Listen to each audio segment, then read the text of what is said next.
ఇది ఇరాన్ రాజధాని టెహ్రాన్లో పరిస్థితి. ఇజ్రాయెల్ చేసినటువంటి దాడిలో రాత్రి నుంచి ఇప్పటి వరకు మొత్తం అగ్నికీలల్లో ఉండిపోయింది టెహ్రాన్. భయాందోళనకు గురవుతున్నారు.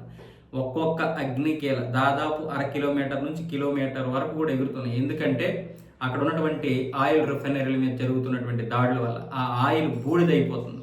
రోజుకి 4.5 లేదా 5 మిలియన్లు బ్యారెల్ తీసేటటువంటి ఇరాన్ ఈరోజు 1 మిలియన్ బ్యారెల్ కూడా తీయలేకపోతుంది. ఒకవేళ ఎక్కడైనా ప్రయత్నాలు చేస్తే అక్కడే ఇజ్రాయెల్ టార్గెట్ చేసి క్షిపణ దాడులు చేస్తుంది, డ్రోన్ దాడులు చేస్తుంది. ఇప్పుడు ఇరాన్ ఎంత పోరాడినా సరే ఇజ్రాయెల్ ఏం చేస్తుంది, దాని యొక్క ఆయువు పట్టు మీద కొడుతుంది. మరొక వైపు ఏమొచ్చేసి అమెరికా దళాలు లోపలికి వెళ్ళే ప్రయత్నాలు జరుగుతున్నాయి. అవి లోపలికి ఎందుకు వెళ్తున్నాయి అంటే అక్కడ ఉన్నటువంటి యురేనియం ఏదైనా శుద్ధి చేసినటువంటి యురేనియం ఉంటే తీసుకొద్దామని. సో ఎలాగైనా సరే ఇరాన్ని వాళ్ళ కాళ్ళ దగ్గరికి తీసుకురావడానికి తీవ్రంగా అయితే రెండు దేశాలు ప్రయత్నాలు చేస్తున్నాయి. ఇరాన్ కూడా 6 నెలలు అయినా సరే పోరాటం చేస్తానంటుంది, కానీ అది ఎంతవరకు పోరాటం చేయగలుగుతుందా అన్నది మాత్రం ప్రశ్నార్థకమే.